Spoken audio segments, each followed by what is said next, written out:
지난달 10월 14일 오전 8시 7분경에 서울의 한 PC방에서 살인사건이 있었습니다. 김성수라고 하는 29살 청년입니다. 이름이 김성수라고 하는 것은 아마도 그 부모가 크리스찬이 아니면 짓기 쉽지 않은 이름인 것 같습니다. 우리 기독교에도 김성수 목사님이, 제가 김성수 목사를 검색을 해보니까 무려 48명이 검색이 됩니다. 거룩한 물이라는 말입니다. 그 부모가 자식을 낳고 이름을 김성수라고 지었습니다. 근데 이 김성수 29살 된 청년이라 하기는 뭐하지만 실업자였습니다. 매일매일 PC방에서 밤을 새워 게임에 몰두해 있는 사람입니다. 8시 7분경에 살인사건이 났으니 그 PC방 아침 8시면 거의 사람들이 없는 시간입니다. 근데 그 시간에 PC방에서 일하는 아르바이트 청년과 이 김성수라고 하는 이 사람과 시비가 붙었습니다. 김성수 말에 의하면 자기가 게임하고 있는 그 컴퓨터 위를 청소해달라고 요구했습니다. 그런데 이 김성수는 툭하면 아르바이트생에게 자기가 지저분하게 해놓고 청소를 시키는 것입니다. 그러니까 그 아침에 PC방을 청소하고 있던 이 아르바이트생이 얼마나 귀찮았겠습니까? 알았다고 이제 그만하고 가시죠. 그러면서 시비가 붙은 것입니다. 그런데 이 김성수는 그 아르바이트하는 그 대학생이 키가 188cm, 키가 크고 자기보다 젊은 22살의 청년입니다. 그는 집으로 돌아가서 자기 동생, 2살 차이 27살 동생을 대동하고 주머니에 과도를 준비해서 다시 PC방을 갔습니다. 그리고 시비 끝에 그 김성수는 칼을 빼들고 그 아르바이트 대학생을 무참하게 칼로 찔러 한두 군데도 아니고 약 58여 군데를 칼로 찌른 것입니다. 그 자리에서 그 청년은 119가 도착했지만 그는 이미 죽어 있었습니다. 사람이 사람을 칼로 찔러 죽일 때 어떻게 수십 차례를 무자비하게 그 칼로 사람의 몸을 난도질할 수 있겠습니까? 특별한 원한이 있는 것도 아니고 잠깐의 그 시비가 어떻게 사람을 죽일 만큼 그런 악한 행동을 할 수 있으며 그것 하나도 참지 못하고 분노를 참지 못하고 그것을 살인으로 이어졌다라고 하는 말은 그 김성수라고 하는 사람을 도저히 이해하려고 해도 이해할 수 없는 사람입니다. 그는 기자들의 질문에 조금도 부끄러움이나 죄책감 없이 이 한마디를 하는 것을 보았습니다. 당연히 죄값을 치러야지요. 그리고 그의 부모는 자기 아들을 구해내겠다고 정신병력이 있다는 투로 그야말로 정신질환자는 우울증 환자였다는 둥 진단서를 제출했습니다. 어떻게 하든지 형량을 낮춰보겠다고요. 한 달 동안 정신감정을 했지만 심신미약 상태가 아니었다는 결론이 나온 것입니다. 정신적인 문제가 있는 게 아니라는 것입니다. 그러면서 당연히 죄값을 치르겠다고 뻔뻔하게 그 마이크에 대고 하는 말을 들었습니다. 그에게 난도당한 그 청년은 그날 PC방 아르바이트가 마지막 날이었습니다. 그날 이제 1시간 뒤면 그 아르바이트가 다 끝나고 그는 자기 꿈이 모델이었습니다. 키도 크고 얼굴도 미남이고 꿈이 있는 청년이었습니다. 내가 앞으로 한국에서 사람들에게 인기를 얻을 수 있는 유명한 모델과 탤런트가 되는 것이 그의 꿈이었는데 그 꿈이 그날 아침에 산산조각이 난 것입니다. 2001년도에 미국 보스턴의 한 가톨릭 교회 높은 담장 그 안에서 무려 30년 동안 130명의 어린 아이들이 어떤 늙은 신부에 의하여 성추행을 계속해서 지속적으로 당했습니다. 담장이 높다 보니 그 가톨릭 교회 안에서는 거룩한 일만 일어난다고 생각을 한 것입니다. 그런데 그것이 밖으로 알려지면서 30년 동안 그 게이머라고 하는 신부가 어린 아이들을 성추행한 것이 드러나서 경찰의 수사가 진행이 됐습니다. 이 늙은 신부는 경찰에 잡혀 연행당하면서 거짓말하지 않고 정직하게 내가 이렇게 더럽고 추한 짓을 했습니다라고 인정을 하는 것입니다. 그런데 그 이어서 하는 말이 그러나 저는 성추행밖에 하지 않았습니다. 성폭행을 한 적이 없습니다. 이렇게 말했습니다. 이 괴물 같은 인간이 성직자의 탈을 쓰고 신부였다는 것이 그 2001년도에 미국 전역에 떠들썩한 뉴스거리로 나왔습니다. 부끄러움을 모르는 인간이 어떻게 인간이라고 할 수 있겠습니까? 그런데 이 말씀을 준비하면서 이 추하고 부끄러운 모습이 우리에게는 없느냐는 것이죠. 나에게는 이런 모습이 없을까?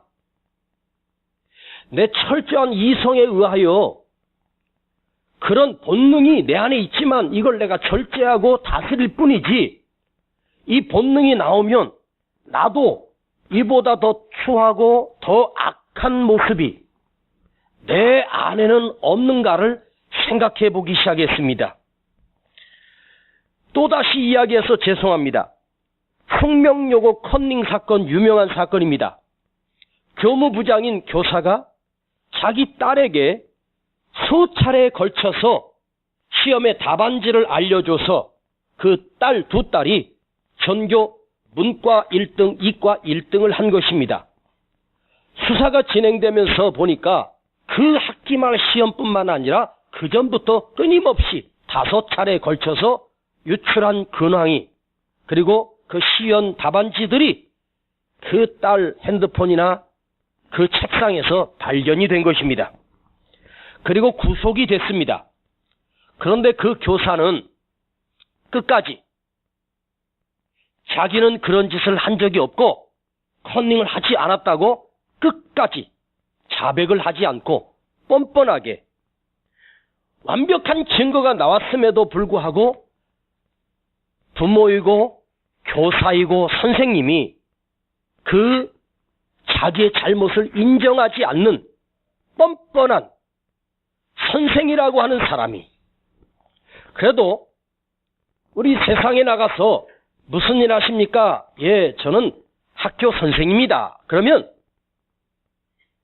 알게 모르게 존경을 하잖아요. 참 훌륭하시니까 아이를 가르치겠지. 도덕적으로나 무슨 면에나 그런 교사가 끝까지 자기는 그런 짓을 하지 않았다고 거짓말을 하고 있습니다. 오늘 부흥 4번째 메시지입니다. 영적으로 민감해지는 것, 부끄러움을 아는 것이 부흥이라는 것입니다. 인간이, 여러분, 사람이란 부끄러워할 줄 알고 부끄러움을 아는 것이 진정한 부흥이라는 것입니다. 더 중요한 것은 영적으로의 부끄러움을 아는 자가 신실한 크리스찬이라는 것입니다. 나 스스로 내가 하나님 앞에나 사람 앞에 이 부끄러움을 인식하고 이 부끄러움의 인식을 가질 때 부흥이 일어난다는 말입니다. 오늘 우리가 만날 사람은 평상시에 만나기 힘든 이스라엘의 요시야 왕입니다. 요시아가 아니라 요시야입니다. 요시야 왕은 4대 선왕 가운데 한 사람입니다. 그 요시야 왕의 한 사람의 강력한 부흥운동을 통해서 온 이스라엘이 다시 회복되고 부흥되는 역사가 일어났습니다.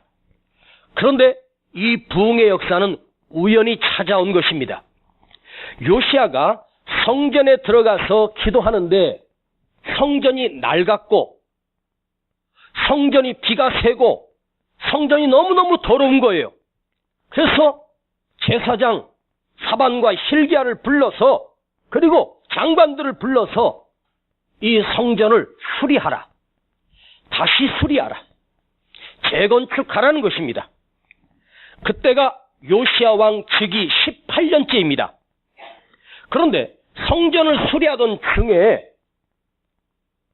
제사장이 왕에게 한 책을 가지고 왔습니다. 봤더니 그 한 구석에 먼지 수북히 쌓여있던 율법책을 발견한 것입니다.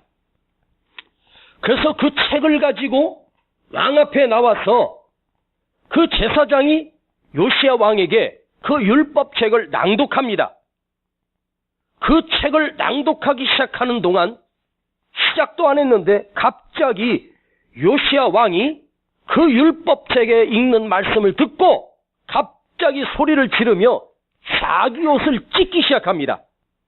그 옷을 찢으니라. 자, 성경에서 옷을 찢었다는 말을 우린 종종 듣지요? 옷을 찢는다라고 하는 말은 회개한다는 말이에요. 그 말씀을 듣고 충격을 받은 거예요. 그리고 내가 이렇게 살면 안 돼. 통회하며 자복하면서 그 행위로 옷을 찢는 것입니다. 그런데 이 요시야가 그 율법의 책을 그냥 읽어줌에도 불구하고 회개하며 통회 자복하며 자기 옷을 찢으며 하나님 앞에 엎드려 울며 기도하기 시작합니다. 그런데 이 요시야 왕의 단 한 사람의 회개와 옷을 찢는 행위가 온 나라의 백성들에게 전해지기 시작하면서 이것이 그 부흥이 연결이 됩니다. 지난 시간에 한 사람의 부흥이 나에게 가두어져서는 안 된다고 말씀드렸습니다. 주님과 나만이 하는 우리가 아니라 너와 나의 우리로 연결이 돼야 한다는 말씀을 들은 적이 있지요. 고작 7일 전 이 시간에 들었는데도 건망증이 심하셨는지 기억도 안 나십니까? 기억 안 나시는 분은 유튜브에 들어가서 지난주 설교를 다시 한번 들어보십시오. 주님과 나만이 아는 영적인 비밀 안에 갇혀있는 우리가 아니라 나와 너의 우리로 전해질 때 나의 부흥이, 나의 통해 자복이 그 사람들에게 다시 전해질 때 놀라운 부흥 역사가 일어난다는 말을 했습니다. 요시야 왕 한 사람의 회개와 요시야 왕 한 사람의 부흥이 온 나라와 민족을 살려내는 놀라운 역사가 일어났습니다. 1907년입니다. 1907년. 지금으로부터 111년 전입니다. 평양에서 대부흥운동이 일어났습니다. 평양 장대연 교회에서 그 1907년 1월 신년 부흥회를 하던 중에 그 온 성도들이 은혜를 받았습니다. 그런데 갑자기 그 회중 가운데 그 교회 대표 장로님이신 길선주 장로님이 손을 드니까 앞에 서 있던 강사 목사님이 왜요 장로님, 목사님 저에게 3분만 말할 수 있는 시간을 허락하시겠습니까? 그러십시오. 그래서 길선주 장로님이 앞에 나오셔서 길선주 장로님이 온 교인들 앞에서 무려 450명 정도 되는 성도들 앞에서 깜짝 놀랄 만한 고백을 합니다. 저는 여러분 앞에 오늘 고백할 죄가 있습니다. 길선주 장로님이 누굽니까? 역사에 길이 남을 만한 훌륭한 장로님이고 그 교회 온 성도들이 그 장로님을 존경하는 장로님입니다. 그런데 저의 부끄러운 일을 고백하겠습니다. 그러면서 얼마 전에 친한 친구가 세상을 떠나면서 자에게 큰 돈을 맡기면서 자네만큼은 내 돈을 우리 가족에게 잘 전달해 줄 수 있을 거야 하고 엄청나게 큰 돈을 맡겼습니다. 내가 죽거든 이 돈을 우리 가족에게 전달해 주시오. 지금 내가 죽자마자 하지 말고 한 6개월 뒤에 전달해 달라는 것입니다. 무슨 사정인지 모르겠지만 알겠네. 내가 자네 소원대로 내가 잘 전달해 주겠네. 돈을 받아보니까 큰 액수거든요. 그리고 그 친구는 죽었습니다. 아무도 모릅니다. 근데 이 길선주 장로는 거기서 한 3분의 1가량 일부를 감추고 한 3분의 2 정도를 그 가정에게, 그 아내와 자식들에게 그 돈을 잘 전달해 주었습니다. 그러니까 일부를 내가 감춘 거예요. 그 둘 사이에만 있는 일입니다. 이것이 부흥회를 통해서 가슴에 걸린 거예요. 제가 일부를 감추고 일부만 전달했습니다. 저는 바로 성경에 나오는 아간 같은 인간입니다. 내가 여러분 앞에 이것을 고백하고 하나님 앞에 사죄를 드립니다. 그러면서 울면서 통회자복을 했습니다. 그리고 반드시 이 집회가 끝나면 그 일부를 다시 돌아가서 그 가정에게 갚을 것입니다. 그러면서 울었습니다. 그리고 들어가는 순간 다른 집사님이 나오더니 저는 얼마 전 시장에서 찐빵 2개를 몰래 훔쳐서 먹었습니다. 자기 죄를 그 존경받는 집사가 고백하고 또 뒤에서 다른 사람이 나와서 고백하기 시작하면서 온 교회가 눈물바다가 되기 시작했습니다. 이것이 평양 대부흥운동의 시발점이었습니다. 그런데 그 자백하고 고백한 그 계기로 인해서 온 교회 성도들이 내가 죄인입니다 하면서 밤새워 울기 시작하면서 무려 3일 동안을 교회를 떠나지 않고 그들이 통해 자복하며 회개하기 시작했습니다. 이 소문이 평양에 있는 다른 교회에 전해지면서 그 교회도 영향을 받아 내가 죄인입니다. 내가 죄인입니다. 내가 잘못했습니다. 내가 이런 짓을 저질렀습니다 하면서 통해 자복하기 시작했습니다. 그 당시에 그 모습을 기록했던 김양선 집사님이 이 글을 기록했습니다. 인간이 범할 수 있는 모든 죄를 다 고백했었다. 사람의 체면도 다 내려놓고 지금까지 예수를 배신했던 나를 용서해달라고 주여 나를 버리지 마옵소서 하면서 울부짖기 시작했다.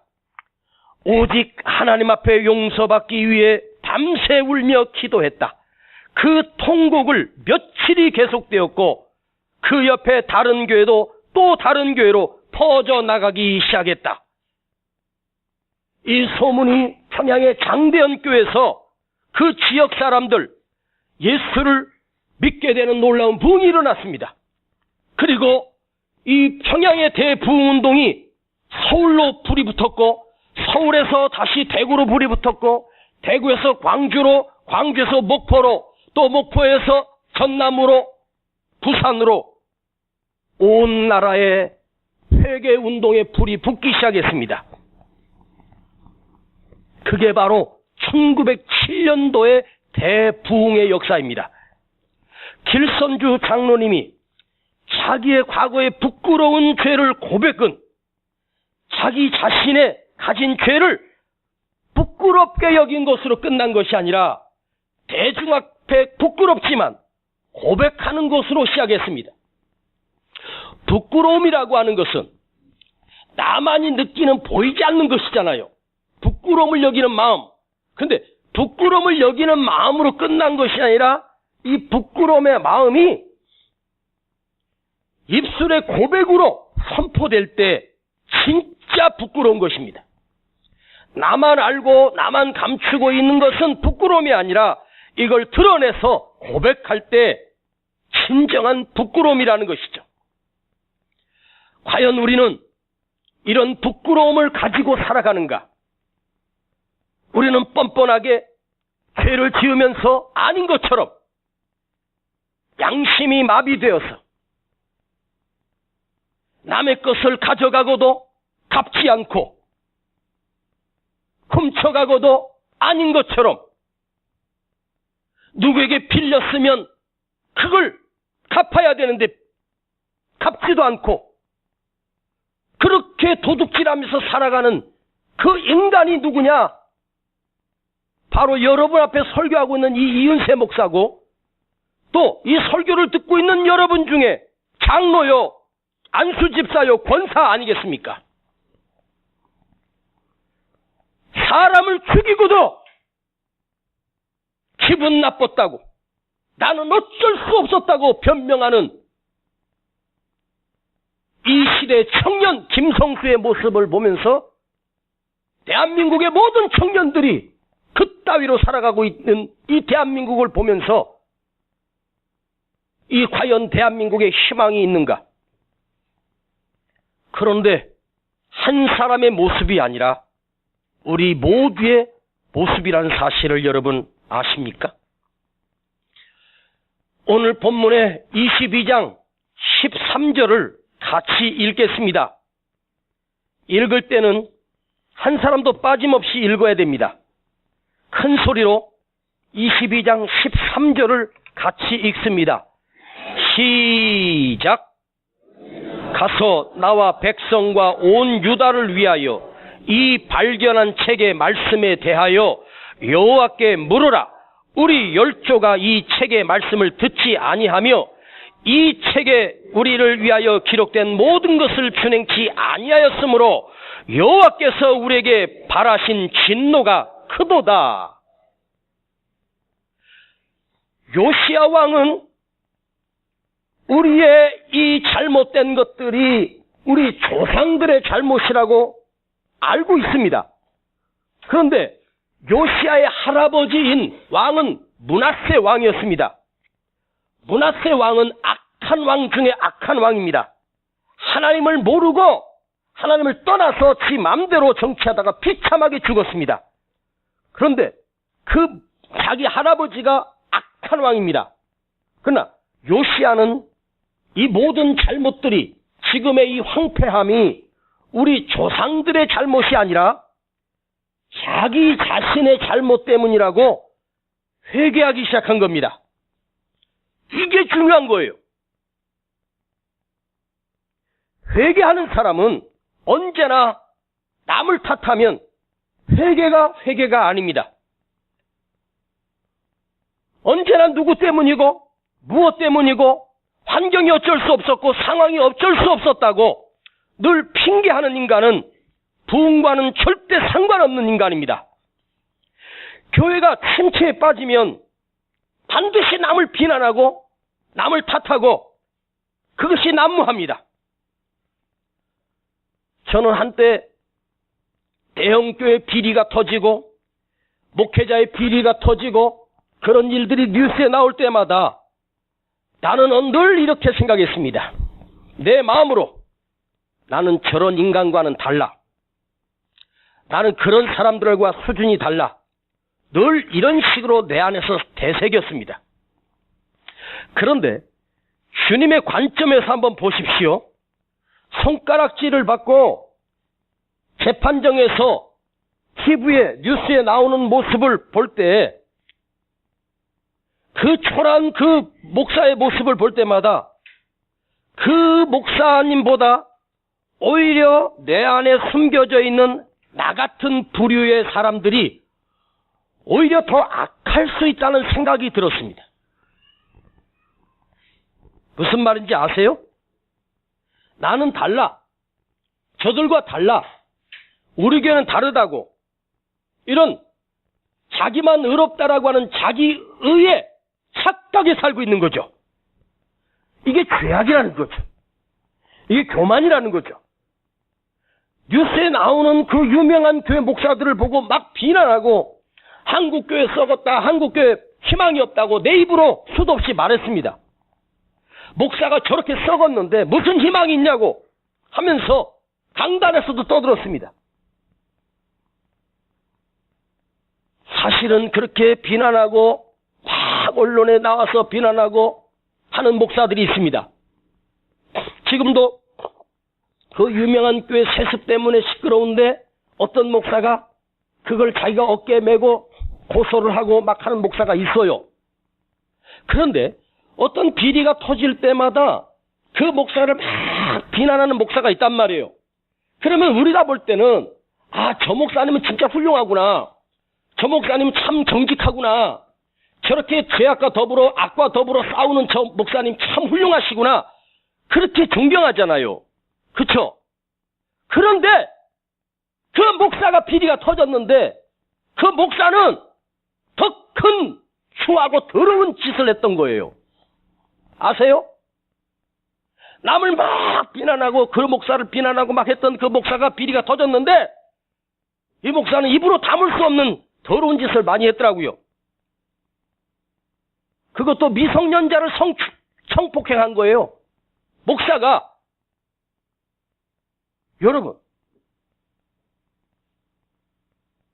성폭행범들, 성추행범들 지하철 이런 데서 전문적으로 재판하는 재판관이 있었습니다. 근데 이 재판관이 나이가 32인가? 젊어요. 공부 열심히 해서 재판관이 된 거죠. 그 미성년자를 성추행하고 성폭행한 그 재판을 늘 하는 재판장인데 이 재판관이 아침에 출근할 때 어떻게 지하철을 타고 갔는지 지하철에서 자기 핸드폰으로 여성 치마 밑에다가 넣어서 촬영하다가 이게 거기서 발각이 돼갖고 잡혔어요. 경찰이 신고가 들어와서 가서 그 사람을 잡았는데 32살 이 사람을 잡았는데 알고 보니까 이 사람이 재판관인 거야. 근데 그것도 이런 성추행범을 재판하는 재판장이라는 거죠. 이거 실제로 있었던 일이에요. 이게 아마 작년에 나온 뉴스 같아요. 그런데 우리는요, 이런 누구를 탓할 만한 자격이 나에게는 없다는 것입니다. 내가 아직 안 들켰을 뿐이지, 내 죄가 안 드러났을 뿐이지, 나는 그 사람보다 더 추한 죄인이라는 사실을 여러분, 우리가 자각해야 된다는 거예요. 우리는요, 자기 의에 빠지고 자기 자랑에 빠지지 맙시다. 이 세상의 그 추태를 보면서 그 사람이 나라는 사실을 기억해야 돼요. 함께 더불어 살아가는 우리 나라에서 일어난 사건은 다 나도 일어날 수 있고 나도 그 짓을 할 수 있는 가능성이 얼마든지 있는 사람이에요. 그러니까 비난하지 말고 내가 죄인이구나. 내가 문제구나. 여러분, 자기는 늘 문제없다고? 남이 문제라고? 그런데 그 사람이 진짜 문제예요. 아세요? 막 자기는 누구 어떻고 하는 사람 보면 그 사람은요 진짜 그래요. 그러니까 누가 그런 일이 있으면 사랑은 허다한 허물을 덮는 것이지 드러내는 게 아니지 않습니까? 여러분, 교회 안에서 누가 어떤 허물이 하나 생기거나 뭐 무슨 일이 있으면요, 교인들은요 이걸 담장 밖으로 막 옮겨 퍼 날라요. 그래서요, 예수 믿는 사람들이 진짜 나빠요. 못된 것들만 예수를 골라서 믿는 것 같아. 거룩하신 예수님을 믿는 인간들이 가장 추접하고 가장 더럽고 가장 치사한 사람들만 믿는 것 같아. 뭔 일이 있으면 그걸 갖다가 불쌍히 여기고 긍휼히 여기고 나도 그럴 수밖에 없어. 그리고 덮어줘야 되는데 이걸 가서 소문을 다 내. 그 사람 죽는 거야. 우리가 얼마나 많은 사람을 죽여요.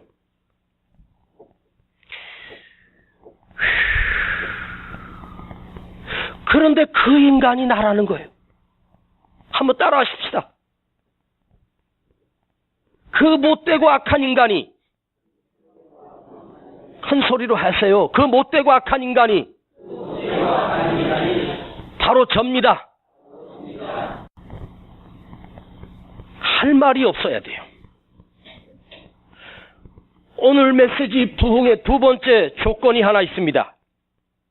부끄러움을 자각했다면, 부끄러움을 알았다라면 이제 하나님께 그 부끄러움을 가지고 나가야 합니다. 자, 사도행전 2장 37절.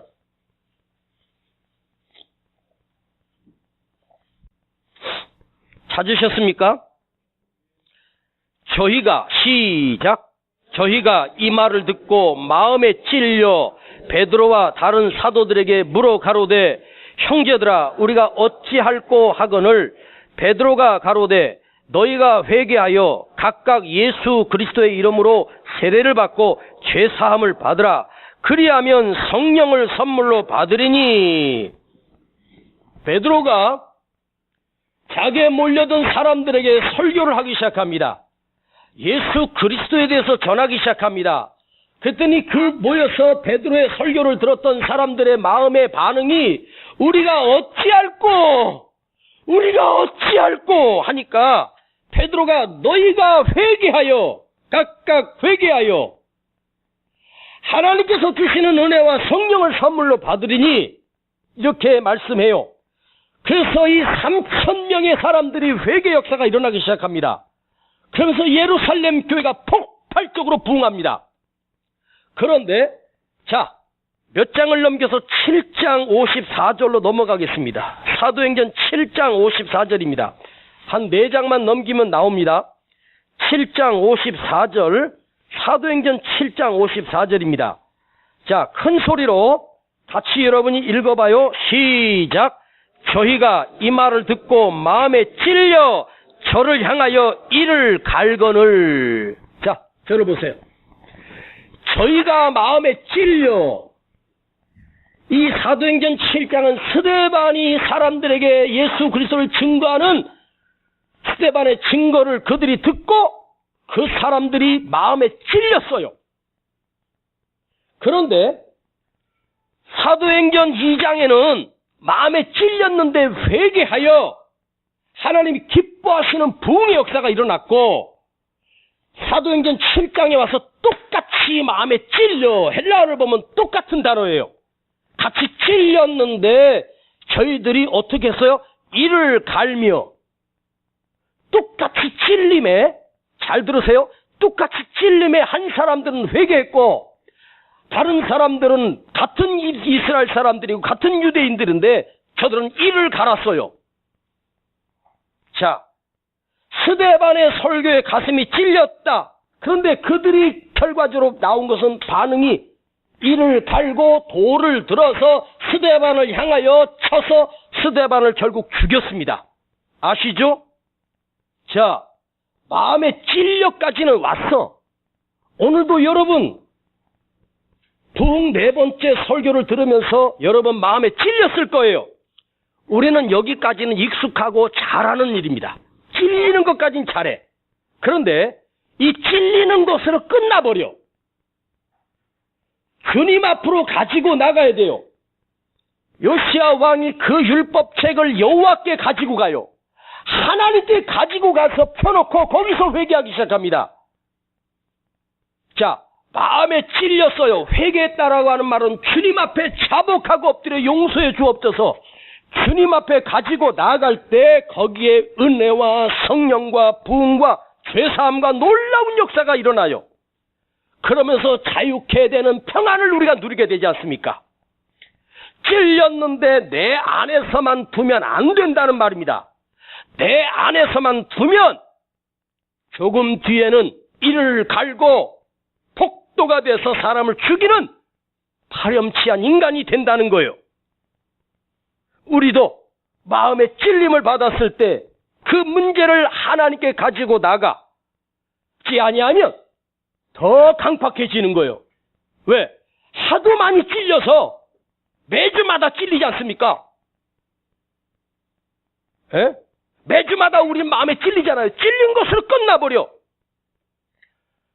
그러니까 더 강팍해지는 거예요.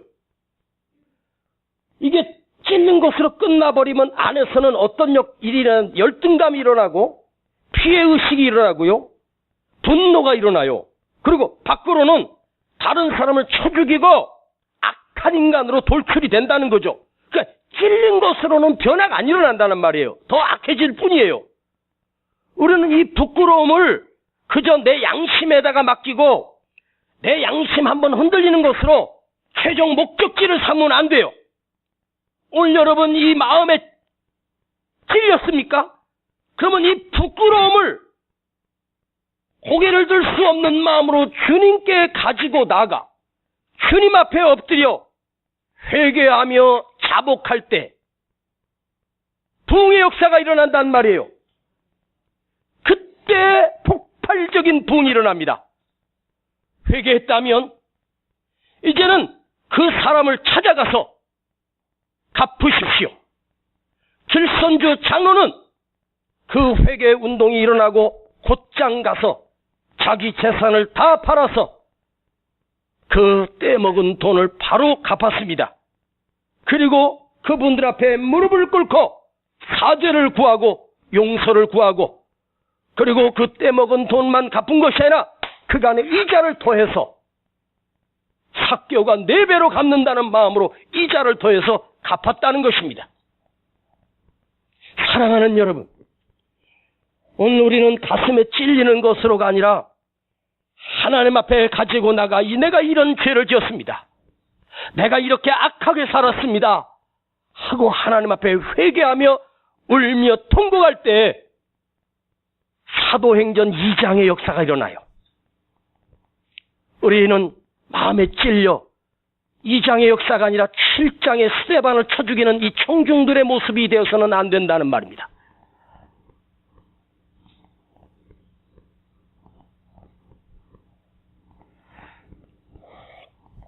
기도합시다. 아버지 하나님, 악하고 더러운 죄인이 감히 거룩한 단에 서서 할 수 없는 말씀을 전했습니다. 교만하고 추하고 생각으로 마음으로 분노하며 사람을 죽이고 살인을 저질렀고 남의 것을 훔쳤고 음란한 죄를 지었고 말할 수 없는 추한 죄를 지은 그 인간이 바로 나 자신입니다. 아버지 용서해 주옵소서. 이 시간 아버지 앞에 자복하며 회개하기를 원합니다. 마음에 찔린 것으로 양심에 맡기지 않게 하시고 이 찔린 죄를 주님 앞에 내놓고 오늘 주님 앞에서 해결받고 돌아가는 시간 되게 하여 주시옵소서. 예수님의 이름으로 기도하옵나이다. 아멘.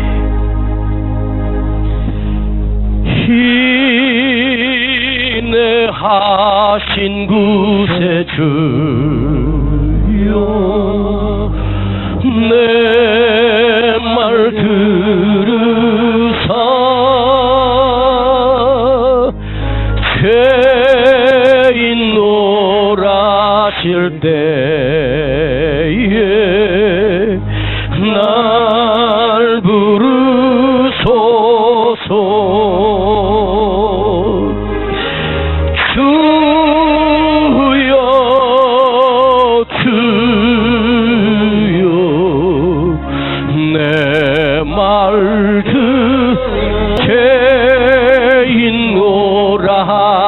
때 날 부르소서. 한 번 더 인내하신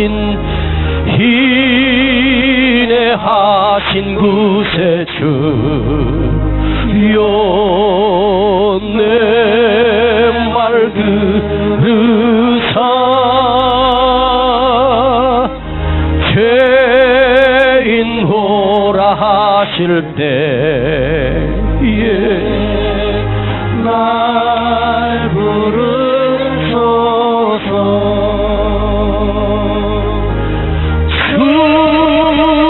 주여 주여 내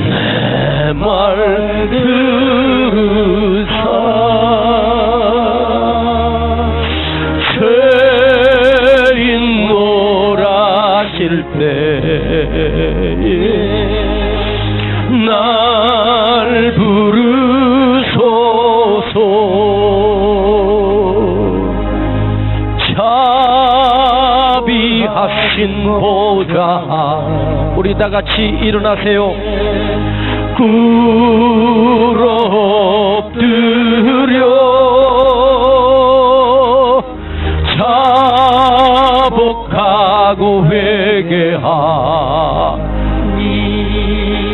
믿음 주소서.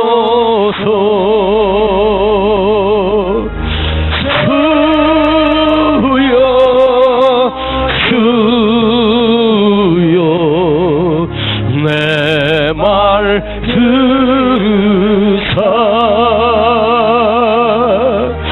죄인 놀라실 때에 날 부르소서.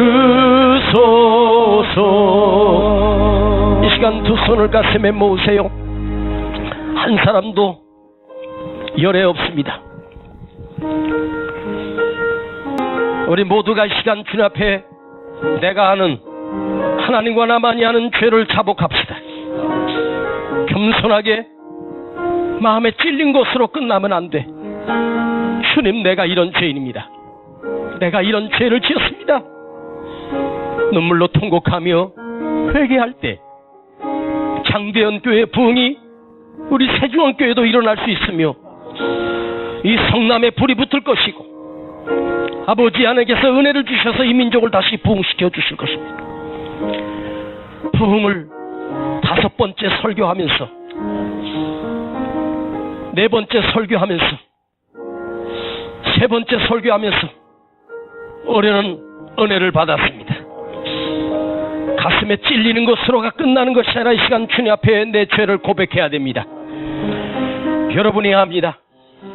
단 한 사람도 빠지지 말고 정직하게 주님 앞에 이 시간 눈물로 회개하며 정직하게 회개하십시다. 주님의 사함을 얻고 주님의 은혜를 경험하는 이 거룩한 시간 되게 하옵소서. 주님, 내가 죄인입니다. 내가 교만하고 내가 고집불통이고 나만 아는 더러운 죄인임을 내가 고백합니다.